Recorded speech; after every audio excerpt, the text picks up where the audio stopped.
Austin. Do you have a plan in place to address this issue? Determined to start your day well? We're up bright and early. From the enriching local stories to the weather forecast later in the day. Rain or shine, at Good Morning Longhorns, we got you covered.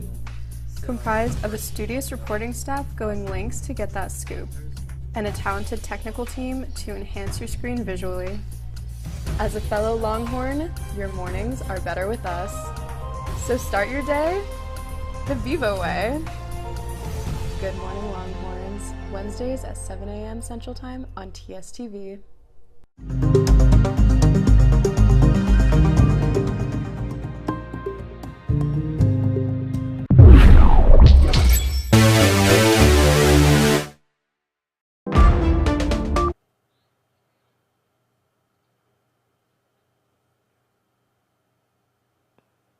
Tonight on Tower Talks.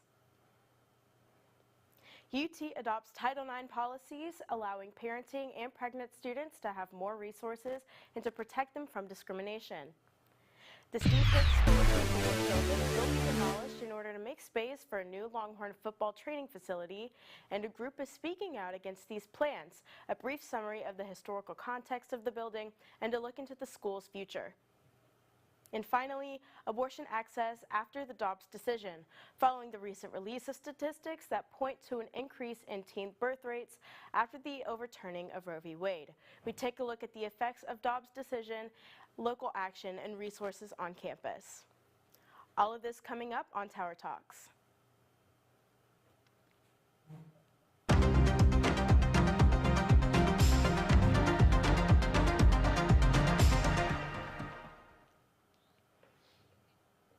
Good evening and welcome to Tower Talks, the show where we take a closer look at the stories affecting Texans, Austinites, and students right here at UT Austin.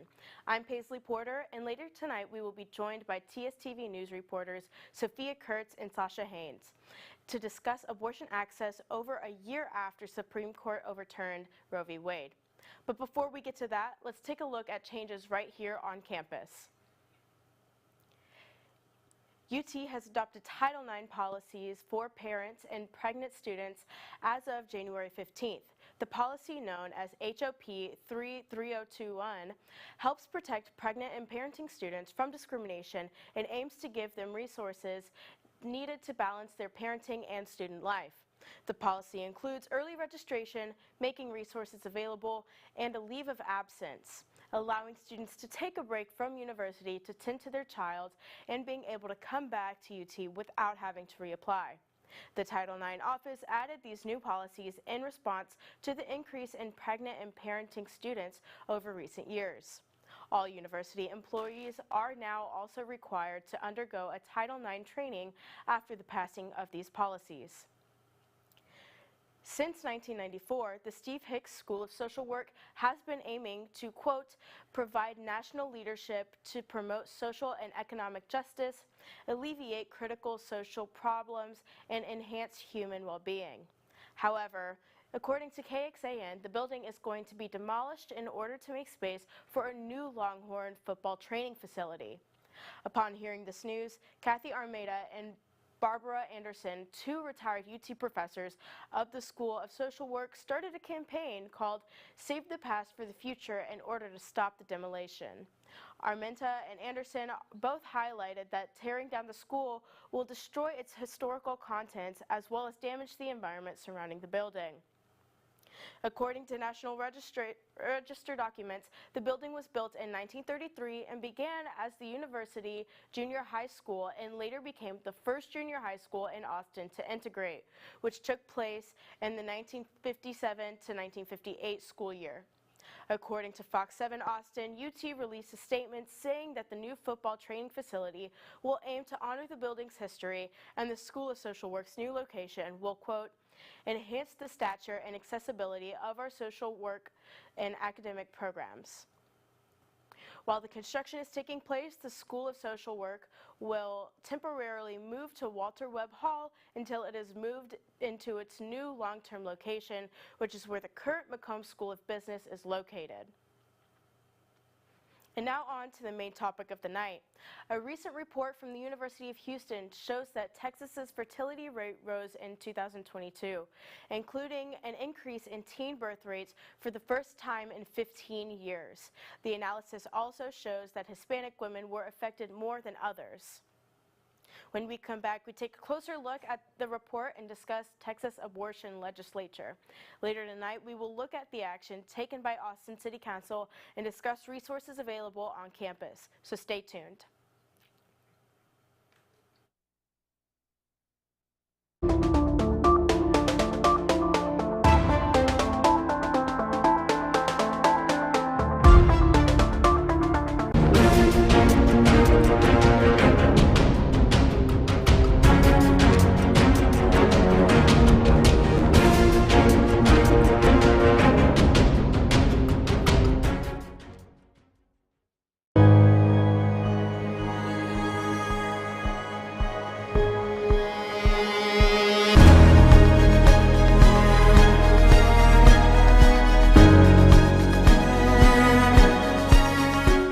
Thirteen of the 48 club sports offered by the university now require students to submit proof of sex assigned at birth. I know deep down they would probably want to stay with the university. No way in hell anybody's going to tell my daughters what to do with their bodies. This state is one of the worst in child education. We can't take it anymore, seeing those scenes. Going to Hillel on Friday night, all my family members kept texting me not to go. There's a huge housing crisis in Austin. Do you have a plan in place to address this issue? Determined to start your day well? We're up bright and early. From the enriching local stories to the weather forecast later in the day.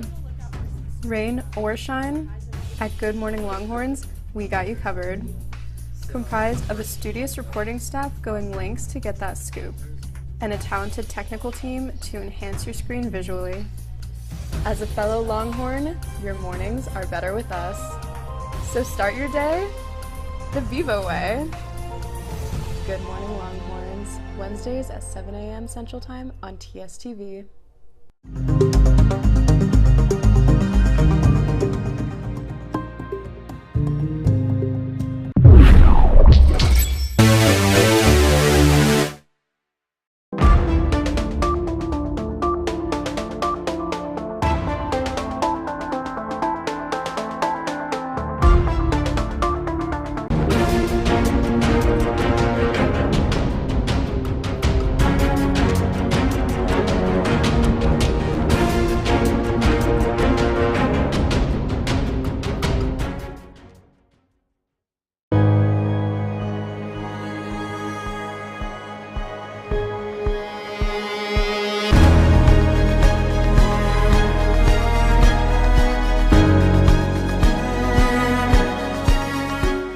13 of the 48 club sports offered by the university now require students to submit proof of sex assigned at birth. I know deep down they would probably want to stay with the university. No way in hell anybody's going to tell my daughters what to do with their bodies. This state is one of the worst in child education. We can't take it anymore, seeing those scenes. Going to Hillel on Friday night, all my family members kept texting me not to go. There's a huge housing crisis in Austin. Do you have a plan in place to address this issue? Determined to start your day well? We're up bright and early.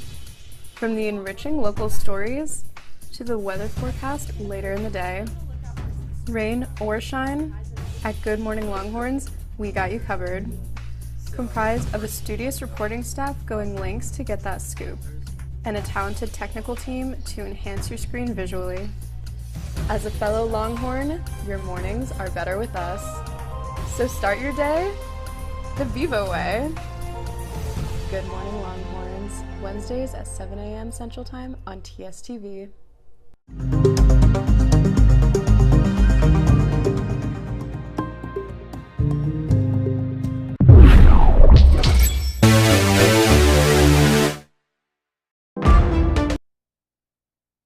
Welcome back to Tower Talks. This evening, we are joined by two TSTV reporters to discuss abortion access post the Dobbs decision. Our first panelist is Sasha Haynes. Sasha is a senior radio, television, film major and is currently a producer of TSTV's Longhorn Late Night. She has previously interned at Vanishing Glass in Los Angeles and has served as news and life and arts reporter for the Daily Texan. Last year, she was TSTV's entertainment director. Welcome on, Sasha. Our second panelist is TSTV News Director Sophia Kurz. Sophia is a senior journalism and informatics major, is currently a project manager for the Future Press, and is an undergraduate research fellow for UT Austin's Computational Media Lab. She is also the editor-in-chief of the ATX Review literary magazine, a projects reporter for the Daily Texan, and a former KXAN intern. Welcome to the show, Sophia, and thank you both for joining us this evening. Thanks for having us. Thank you. So, let's get started. Dobbs is a fairly new predicament in the fight for women's reproductive autonomy, and more specifically, their access to abortion. The case was brought to the courts in December of 2021 and was decided on in June of 2022, almost 50 years after the Roe v. Wade was the trailblazing abortion access case that struck down Texas laws that criminalized abortions. Sasha, I'm going to ask you a question first. What was the Dobbs decision and what did it do? So the Dobbs versus Jackson Women's Health Organization decision was, it was a Supreme Court ruling in June 2022 that overturned Roe v. Wade. Basically, abortion access is no longer considered a constitutional right. So basically that means that each of the 50 states, they all have different laws in terms of abortion care now. It's basically left up to legislator and not through constitution. Roe v. Wade was the case that shook the world, and it was all right here from Texas. However, Dobbs v. Jackson started in Mississippi, in which the Supreme Court reviewed the constitutionality of Mississippi's Gestational Age Act that bans abortions after 15 weeks. Though the court was divided, the decision upheld the Mississippi law and subsequently overturned Roe v. Wade. Sophia, I've got a question for you now. How did Dobbs affect Texas, even though it started in Mississippi? Yeah, sure. So when it was overturned in the Supreme Court, Texas has in place something called a trigger law, which is kind of exactly what it sounds like. Essentially, it means that as soon as Roe v. Wade was overturned, or as soon as abortion care was no longer a constitutional right, it basically outlawed abortions in Texas altogether. It no longer was this heartbeat law that Texas originally had in place where you couldn't get an abortion past, I believe, 5 weeks. It's just banned altogether. However, it's also important to note that there were challenges in receiving abortions since September 2021, like I just mentioned, due to the heartbeat bill, which was Senate Bill 8, which, was banning abortions after 6 weeks gestational period. Really interesting. Sasha, coming back to you, what challenges have there been to Texas's laws? Yes, so there, recently there's been the, forgive me if I'm saying it wrong, the Zarowski's case. So originally there were 7 plaintiffs that they asked the state of Texas to clarify the medical emergency exemption to the Texan abortion laws that pretty much, as the name says, is an exemption to the current abortion laws. And there's since then been additional plaintiffs that have joined on to this lawsuit, and they've claimed that being denied to this abortion care has risked their health and lives, and even their own ability to have children in the future. So that's currently the challenge to Texas laws that we're seeing right now in terms of that specific case. Thank you for that. Sophia, coming back to you, where are these challenges, and specifically the Zarowski case now? So as of right now, there hasn't been any final, to my knowledge, there hasn't been any final decision made in regards to this case. But as of November 28th of 2023 of last year, the Texas Supreme Court began hearing oral arguments on the state's appeal of the district court ruling. So we're gonna have to just sort of stay tuned and see how the case progresses. Awesome, thank you all for y'all's input. Nearly 2 years after Dobbs initially went into effect, we are seeing immediate consequences through statistics in a report following 2022's fertility rates after the 2021 6-week abortion ban. The report comes from the University of Houston's Institute for Research on Women, Gender, and Sexuality. Some of these numbers are absolutely jarring. Sasha, I've got a quick question for you. What were the broader findings in this report? Yeah, so the overall Texas fertility rate, it rose in 2022 for the first time since 2014. So a little since 2014 by 2% over 2021. Awesome. And Sophia, which groups were most affected according to this report? Yeah, so demographic-wise, overall Texas fertility rates among non-Hispanic black women and non-Hispanic white women declined by 0.6 and 2% respectively, which while the state rate among non-Hispanic Asian women rose 0.9%, however, fertility rates rose in particular among Hispanic women aged 25 to 44 years old, who saw a rate rise of 8% in Texas. Those are really astonishing numbers. Sasha, how were these results found? How did they conduct their research? Yeah, so the data takes from the CDC's annual 2022 birth data report. It includes it takes account for the number of women, or number of people aged from 15 to 44 that are currently living in the state, so it kind of accounts for that, since that number does change. Sophia, coming back to you, specifically, what were the findings for teen birth rates? Yeah, so for teen birth rates, Texas as a state actually saw a decline in teen birth rates since 2007. Unfortunately, that decline ended in 2022, which we can infer was a result of the passing of SB 8, that heartbeat bill that I mentioned earlier, which came into effect in September 2021, so pretty late in the 2021 year, and showing its effects.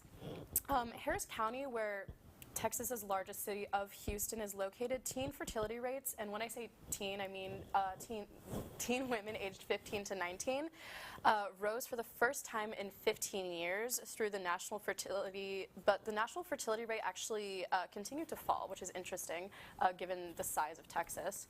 And in 2022, the Texas teen fertility rate rose for Hispanic teens from 27.22 to 27.56 births per 1,000.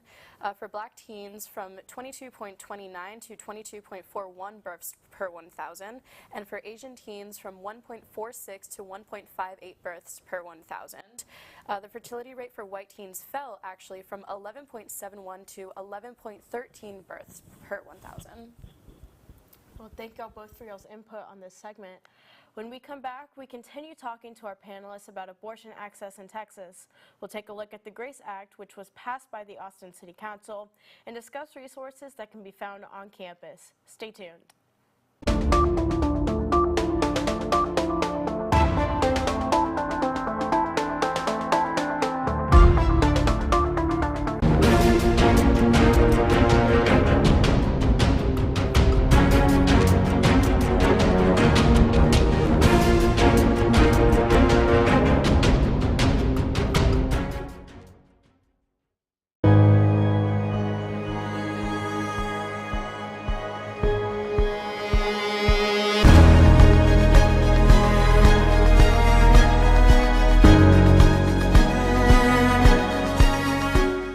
13 of the 48 club sports offered by the university now require students to submit proof of sex assigned at birth. I know deep down they would probably want to stay with the university. No way in hell anybody's going to tell my daughters what to do with their bodies. This state is one of the worst in child education. We can't take it anymore, seeing those scenes. Going to Hillel on Friday night, all my family members like kept like texting me like not to go. There's a huge housing crisis in Austin. Do you have a plan in place to address this issue?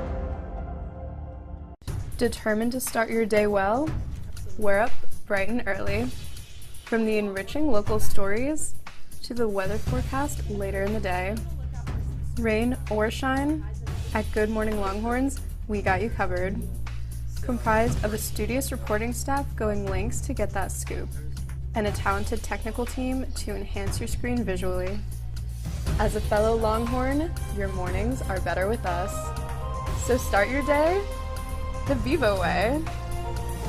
Good Morning Longhorns, Wednesdays at 7 a.m. Central Time on TSTV.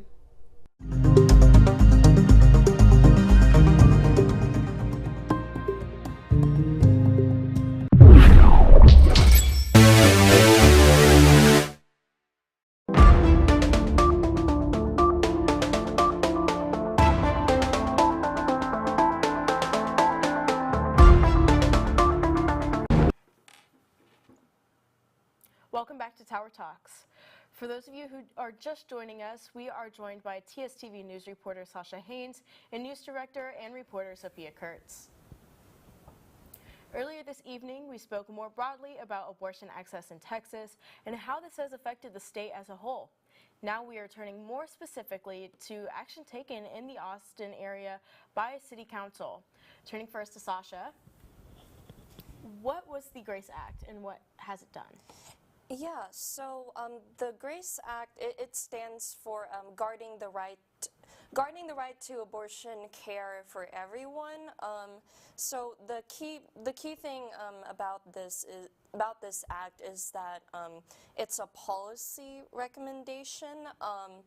And so basically what this means is kind of like Austin City Council, and it says basically that any city funds, it's recommended it shouldn't be used to solicit, catalog, report, or investigate reports of abortion, and that it recommends that police should make investigating abortion their lowest priority. So yeah, under Texas law, they can't really they can't force, if that makes sense, the police officers to not investigate at all, but basically make it the lowest priority for investigations. That's really interesting. Sophia, how does this work in relation to the state's ban on abortion? Yeah. So, based on frequently asked questions released from the Austin City Council, the Austin government, under Texas law and the Austin City Charter, Austin City Council cannot dictate to city employees how to handle a criminal case. However, they can declare policy preferences and recommend that staff not use city funding to investigate reports of abortion. And they can also recommend that police and staff place it very low on their list of priorities to investigate. So they can't legalize abortion within Austin city limits. What they can, however, is offer these sort of resources to not investigate them and recommend that you not use funding from the city to investigate them or persecute anybody or anything of that sort. It's really interesting. I wonder if any of the other cities in Texas are going to follow that lead. Moving on to our next topic, campus resources.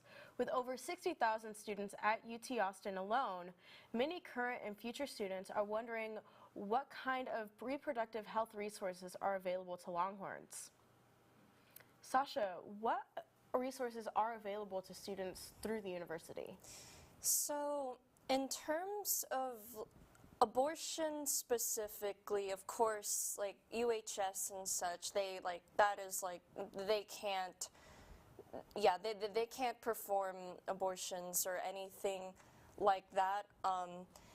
And so in terms of resources, specifically like by the university, that's kind of like the key thing to remember here. It's for abortion care specifically pretty limited. You can get like you can get consultations for birth control through UHS and stuff. That's still there, but like abortion specifically very limited. Students like have experienced like sexual assault, harassment, like they can go to like Title IX and stuff, but overall, like university sponsored, if that makes sense, there's not like really like anything like that can be done on that front. And moving on to you, Sophia, what other resources are available on or near campus that are not necessarily through the university? Yeah, so obviously, of course, there's the internet to just like explore whatever options, if you do fall pregnant, just exploring what your options are, whatever that might be. And then there are independent organizations in Austin and Texas in general to provide funding for individuals seeking to leave the state to access abortions. And those funds include transportation, or they can include, not every single one is like this, but transportation, housing, and even the medical fees. And then, as Sasha mentioned, UHS and certain spaces on campus provide contraceptions and consultations to prevent unwanted pregnancies and STIs. I know UHS specifically, if you go to like their gynecological clinic or their male sexual health clinic, they have like condoms to give out, or female birth control, stuff of that nature. This is TMI. I personally got my IUD from UHS, so they're very big on preventing pregnancies to students if they do choose to seek those options out. That's really wonderful to hear. Well, this concludes our panel, but stay tuned after the break to see an extended sit-down interview with Arlie Flores, a former student ambassador for the Monarch program.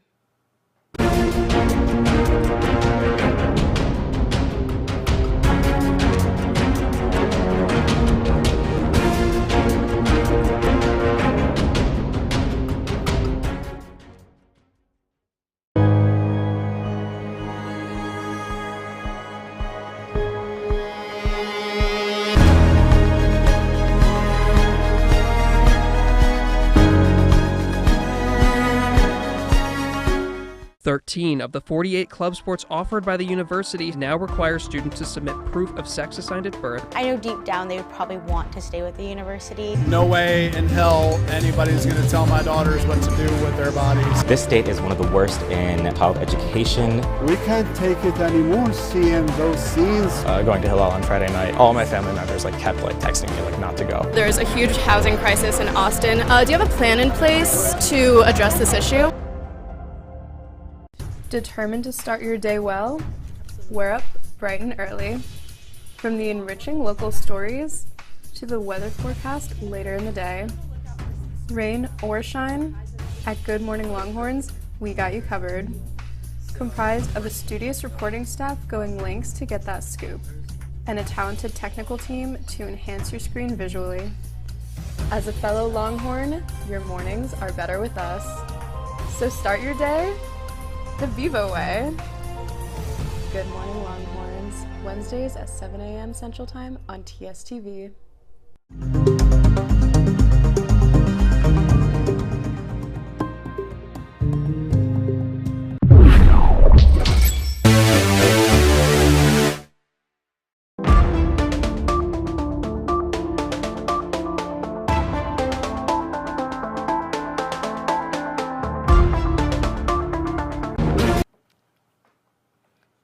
Welcome back to Tower Talks.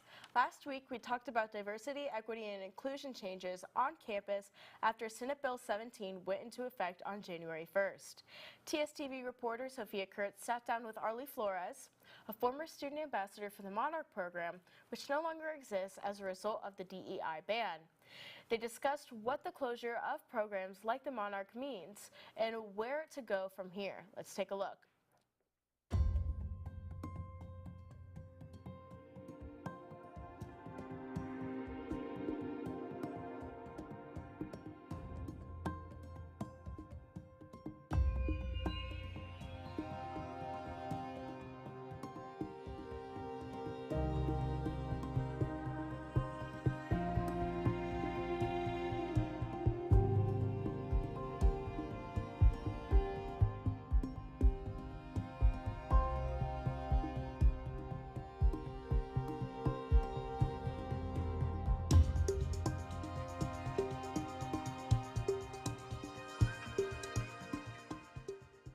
Texas, and especially Austin, like being so close to the capital, it's a very political charge area, and politics are being thrown left and right. And I think the programs like Monarch were very important to make, you know, students feel safe and welcome and help them succeed in their college career. Because like I said, the college experience can be very isolating. It can take a great toll on a student, especially if they're like first gen or, you know, they hadn't had someone to guide them through this college experience. And so these kinds of programs are meant to help guide students through that college career and make them feel safe and welcome. And so when you take that away, I think it puts a student in a very isolating situation where they're struggling to find a space where they can find community, make friends, and find resources to help them succeed in college. And these wonderful programs that, you know, unfortunately were affected by DEI, like they were providing these resources and filling in these gaps that now are widening. So I think these programs were very, very important to college students. Like I can't really think of a single college student who benefited from these programs who were like, oh yeah, what I needed to succeed in college is to, you know, get rid of these programs. Like no, like what kind of student, like not a single student is gonna feel that way. And I think everybody shares the same feeling that this was not the correct decision. And I think the people who were in charge of making these bills are very much out of touch with the college experience and the student needs.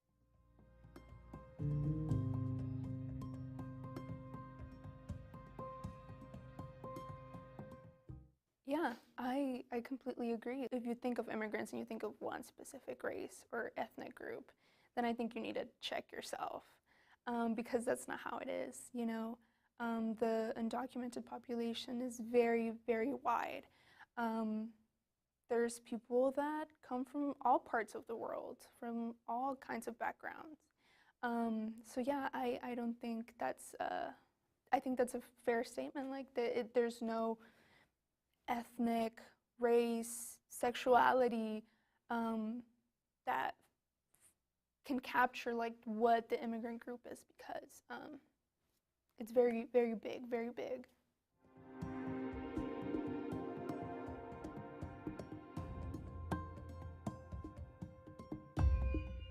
I think at the beginning I was very nervous, but now that I'm involved with Rooted and just seeing how passionate everyone is about advocating and continuing these services, I'm feeling a lot more hopeful. Like I had mentioned, like this work has been happening for decades. Students, faculty, and staff, like they've always been there. And I know with Rooted and like we're gonna continue to do our best to fill in those gaps and help students and provide those same services to students. So I was very scared at the beginning, but just because SB17 happened, it doesn't mean you're going to silence the voices of many students. And I know a lot of students are just as passionate about this, so I know they're going to be working towards creating spaces that are inclusive. So the fight is not over. It's definitely kind of like a one step forward, two steps backward situation currently. But we're still marching forward, and the fight is not over, and we're still going to continue to advocate and support students in any way that we can. And you know, these programs that were affected by the SB 17 bill, I think they feel the same way, and they're going to do their best to continue the work. So yeah, I'm feeling hopeful now. Now I'm feeling very, very hopeful.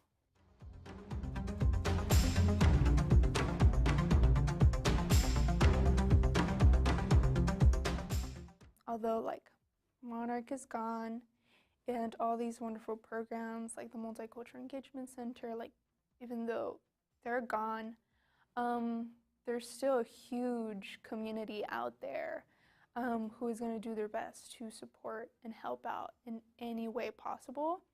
And just because, you know, people at the Capitol are saying one thing, it doesn't mean that they're going to be able to silence us. And there's things are happening, things are coming, and we're gonna do our best to support one another through these very sad times. But it's gonna be okay. We're gonna be okay.